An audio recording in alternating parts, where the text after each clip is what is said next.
너무 어설프죠? 저는 이미 예상해서 여러분이 많이 당황하셨을 것 같은데. 네. 저는 들꽃가정교회 안지은입니다.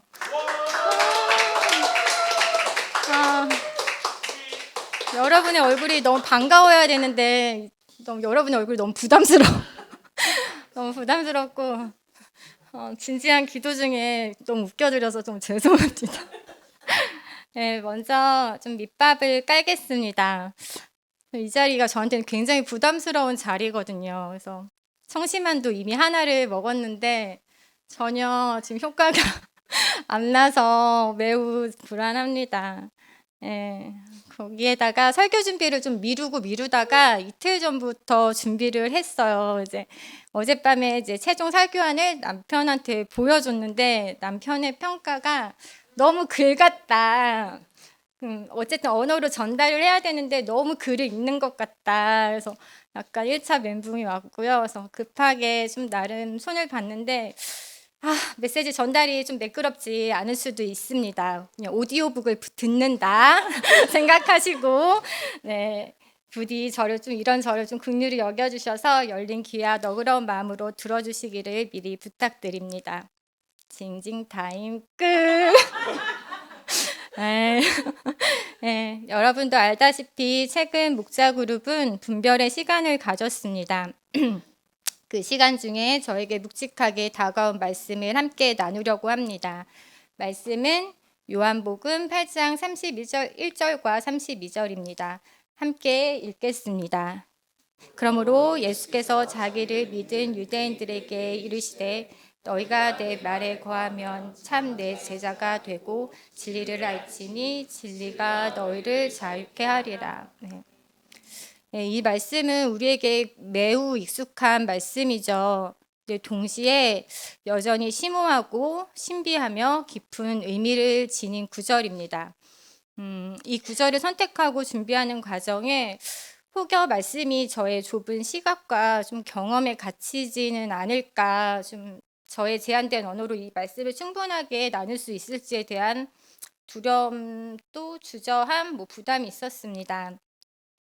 그러함에도 이 말씀을 선택한 것은 저를 굉장히 불편하게 했던 말씀이고 지금 제 삶의 큰 화두이기 때문입니다. 그러기에 이 메시지의 표적은 저 자신이고 여러분께는 권면과 격려로 좀 전하고 싶습니다. 네, 주님의 뜻을 엿주는 기도 중에 떠오른 이 말씀을 곱씹을수록 마음이 부대끼고 속이 뒤틀리는 것 같았습니다. 저는 아시는 분도 있겠지만 저는 굉장히 안전지향형 사람입니다. 뭔가 확실해야 하고 명료해야 하고 결과가 어느 정도 예상되어야 움직이는 사람입니다.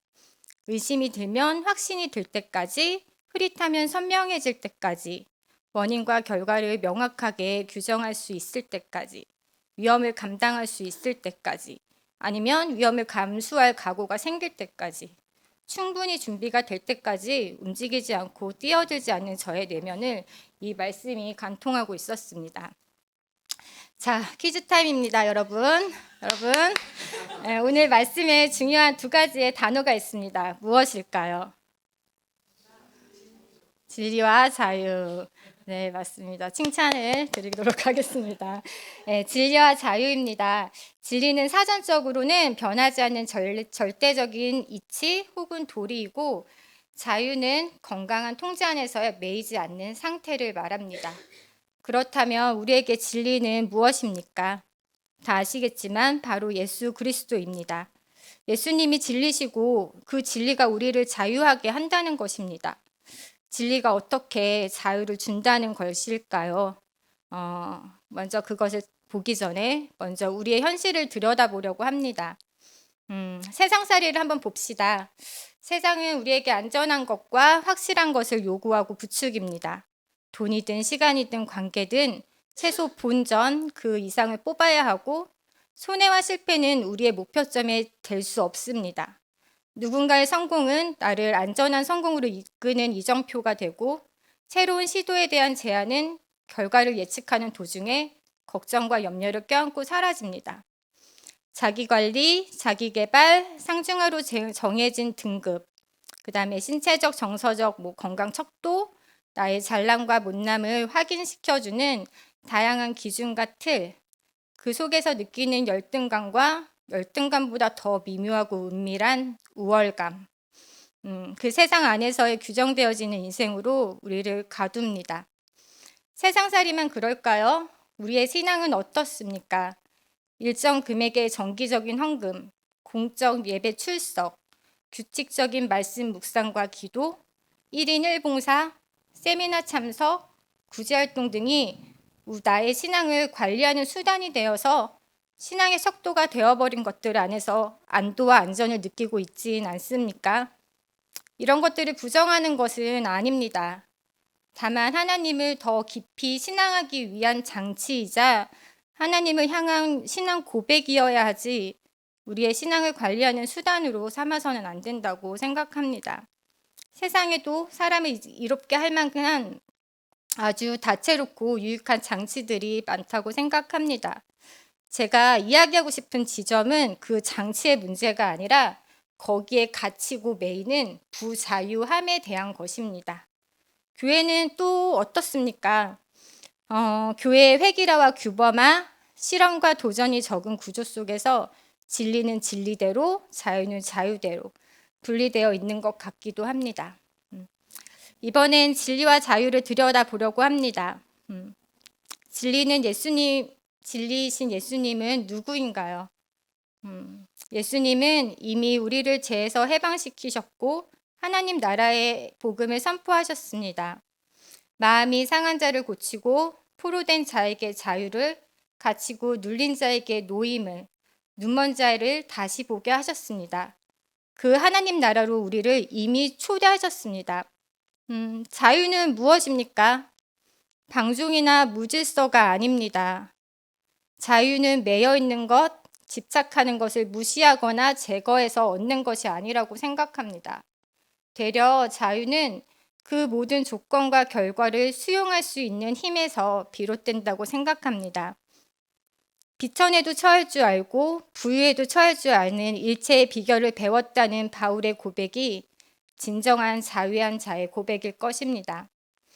나에게 능력 주시는 자 안에서 내가 모든 것을 할 수 있다는 바울의 고백은 모든 것을 실패 없이 다 해낼 수 있다는 의미가 아니라 주 안에서 어떤 결과든 살아볼 수 있다는 담대함일 것입니다. 바울의 고백이 참 멋지죠? 바울의 고백을 할 수 있습니까? 저는 없습니다. 예, 저는 없습니다. 왜 이 고백이 저에게는 없는 걸까요? 저는 두려움 때문이라고 생각합니다.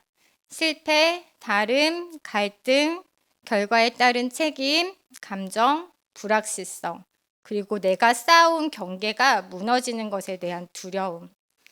두려움에서 그럼 벗어나면 자유를 얻게 될까요? 어떻게 해야 진리 안에서의 자유를 얻을 수 있을까요? 예수님은 좀 희한하게 말씀을 하십니다. 말씀을 메시지 성경으로 다시 읽어보겠습니다. 시작. 그러자 예수께서 자기를 믿겠다고 한 유대인들을 향해 말씀하셨다.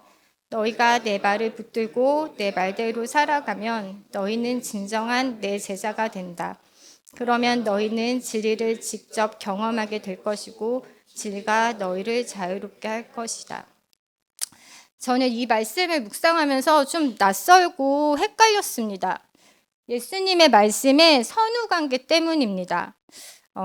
그런데 또 저는 이 선후관계에서 진리 안에서 어떻게 자유를 얻게 되든지 저의 답을 찾았습니다. 저희가 익숙한 순서는 진리를 아는 것이 먼저이고 그 다음에 예수님의 말씀대로 살아가는 것, 그러면 그 뒤에 자유가 따른다는 것이었습니다. 그런데 예수님의 순서는 조금 다릅니다. 먼저 내 말대로 살아가면 진리를 경험하고 자유를 얻게 된다는 것입니다. 저의 언어로 좀 이 말씀을 좀 풀어보겠습니다. 두려움이 사라질 때까지, 진리를 온전히 이해하고 받아들일 때까지 말씀만 붙들고 있는 것이 아니라 갈등과 어려움과 염려와 근심, 죄책감과 두려움, 희망과 소망이 다 가득한 중에도 용케 오롯이 예수님의 선포대로 용기 있게 살아낼 줄 아는 사람이, 살아내려고 모험을 시도하는 사람이 예수를 따르는 자이며, 예수를 지적 이해가 아니라 직접 경험하게 될 것이고, 그 진리가 그 사람의 자유의 지경을 넓힐 것이다. 저는 이렇게 이해했습니다. 예수님의 말씀대로 살아내는 삶의 결과에 대해서는 예수님은 언급하지 않으십니다. 그것은 실패 확률이 존재할 수도 있다는 것이고 성공으로 이끄신다는 보장이 없다는 말과 같습니다. 물론 그 결과를 성공과 실패로 판단하는 건 사람의 시선이고 예수님의 시선에서의 결론은 성공이든 실패든 다 자유에 이르는 길일 것이라고 생각합니다. 예수님의 관심은 성공과 실패가 아니라 살아내었느냐인 것 같습니다. 그렇게 살아낼 때 우리가 직접 경험하는 진리는 무엇일까요? 하나님과 사람의 끊어진 관계를 다시 이으신 예수 그리스도를 통한 하나님 아버지의 무조건적이고 가장 안전하고 가장 믿을 만한 사랑을 경험하게 된다고 생각합니다. 상자의 귀향의 이야기를 보십시오.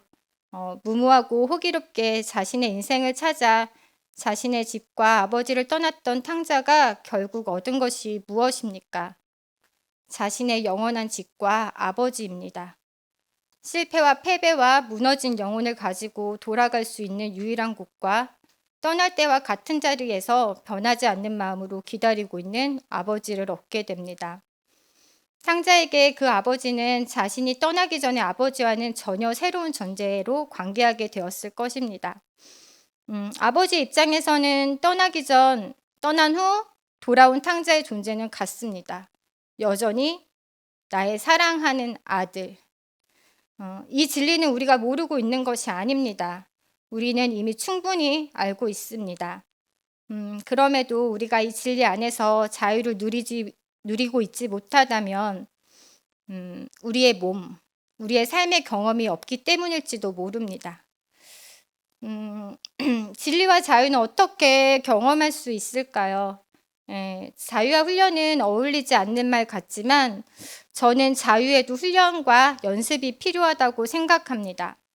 이미 우리가 하고 있는 신앙생활의 거룩한 습관 같은 훈련이 아닙니다. 제가 제안드리고 싶은 것은 내가 세워둔 경계선이나 기준을 넘어서 보는 훈련을 말합니다. 나의 돈과 시간 확보의 기준선, 관계의 경계선, 신앙의 기준선, 자신을 판단하고 규정짓는 기준선을 넘어보고 실제적인 새로운 시도를 몸으로 직접 해보는 것입니다. 세상의 질서 안에서 세상의 질서에 익숙한 우리가 하나님 나라의 질서로 사는 것에는 어려움이 따를 것입니다. 그리고 실패할 것입니다. 그것은 너무 당연한 것이라고 생각합니다. 그래서 이 말씀을 믿고 살아보십시오. 이렇게 자신 있게 말하고 싶은데 또 다시 두려움이 생깁니다. 이렇게 메시지를 전해서 했는데 안 되면 어쩌지?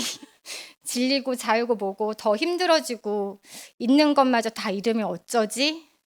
그 어려움과 감정은 다 본인이 감당하고 책임져야 하는데 내가 이렇게 무책임하게 메시지를 전달해도 되나? 예수님도 너무 남의 일처럼 무책임하게 말씀하시는 것 같다. 이런 내면의 목소리가 들립니다. 이 말씀의 당사자인 예수님 탓도 하게 됩니다. 그러다 보니 이 말씀이 너무 부담스럽죠. 이 말씀에 우리의 삶을 어떻게 띄워둘 수 있을까요? 좀 아시는 분 저에게 답을 해주시길 바랍니다. 네. 저는 서커스를 되게 좋아하는데요. 제가 이렇게 원하는 바가 많은 사람은 아닌데 그 태양의 서커스라고 굉장히 유명한 서커스가 있어요. 근데 그 태양의 서커스는 제가 꼭 보고 싶고 아이들에게도 꼭 보여주고 싶은 것 중에 하나거든요. 근데 거기에 고계단을 보면 나는 사람이 있고 나는 사람을 잡는 사람이 있고 나는 사람이 떨어질 것에 대비한 아래 그물망이 크게 있어요. 근데 나는 사람은 근데 책을 보니까 나는 사람은 공중으로 날 때 잡는 사람을 잡을 준비를 하지 않는다고 합니다. 오직 잡는 사람만이 나는 사람을 잡을 준비를 한대요. 네. 나는 사람은 잡는 사람이 거기에 있는 것을, 그리고 자신이 안전하게 잡힐 것을 알고 믿어야 공중으로 날 수 있습니다. 나는 사람은 자신의 몫을 다해서 날아서 손만 뻗으면 됩니다. 나는 사람이 나 자신이라면 잡는 사람은 누구일까요? 네, 예수님. 네. 저는 공동체라고 생각합니다. 지금 제 옆에 계신 분들, 어, 우리의 신앙의 동지들입니다. 보이지 않는 하나님을 대신하여 무조건적인 사랑과 신뢰로 서로의 삶을 책임져 줄 하나님이 나에게 보내신 하나님의 대신들입니다. 혼자서는 불가능합니다. 내가 인생의 모험을 할 때에 위험을 감수할 수 있는 것은 그 모험이 실패해도 나를 품어주고 책임져 줄 누군가가 있어야 가능합니다.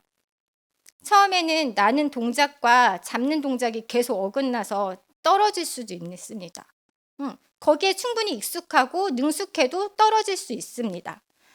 그러나 좀 걱정하지 마십시오. 공중에서 잡고 잡히는 것이 실패했을 때 떨어지는 우리를 아래에서 받치고 있는 그물망, 하나님이 계십니다. 하나님이라는 아주 안전한 낙하 공간이 있습니다. 탕자의 아버지처럼요. 이것이 하나님을 신앙하는 것이라고 저는 생각합니다. 말씀이 육신이 되어 오신 예수님처럼 예수님의 말씀이 우리의 육신이 되어 육신으로 남아있는 것입니다. 즉, 신앙은 머리가 아니라 관리하고 통제하는 것이 아니라 우리에게 주문과 같은 말, 삶으로 살아내는 것이라고 생각합니다. 내가 떨어질 때 사랑과 신뢰의 관계인 공동체와 하나님이 붙잡아 줄 것이라는 믿음이 있어야 공중으로 날 수 있습니다. 서로 모험에 뛰어들 수 있도록 잡아줄 준비를 하고 있어야 합니다. 정해진 답과 길로 관리하고 정도를 지키는 것이 인생과 신앙의 본질은 아니라고 생각합니다. 관리하고 정도를 지키면 우리의 마음의 안위와 만족을 얻을 수는 있을 것 같습니다.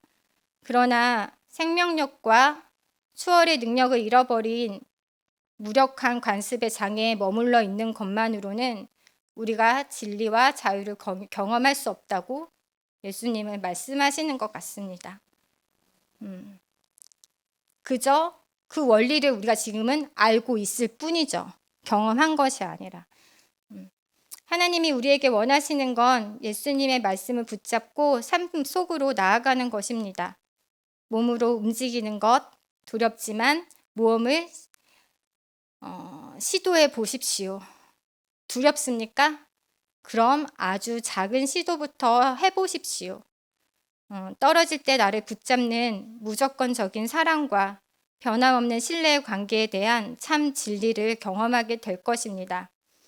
그 경험의 반복은 반드시 하나님이 이끄시는 안전한 자유의 지경을 넓혀줄 것입니다. 네.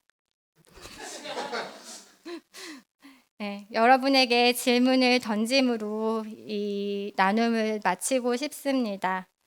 하나님 나라로 뛰어드는데 여러분의 발목을 잡는 것은 무엇입니까? 내가 집착하는 그 경계선은 무엇입니까? 그 영역은 무엇입니까? 그 답에 대한 이 질문에 대한 정직한 직면이 진리와 자유를 향한 여정의 첫 걸음이 되기를 응원하고 기도하겠습니다. 말씀을 마치겠습니다. 1분 묵상하겠습니다. 침묵하겠습니다.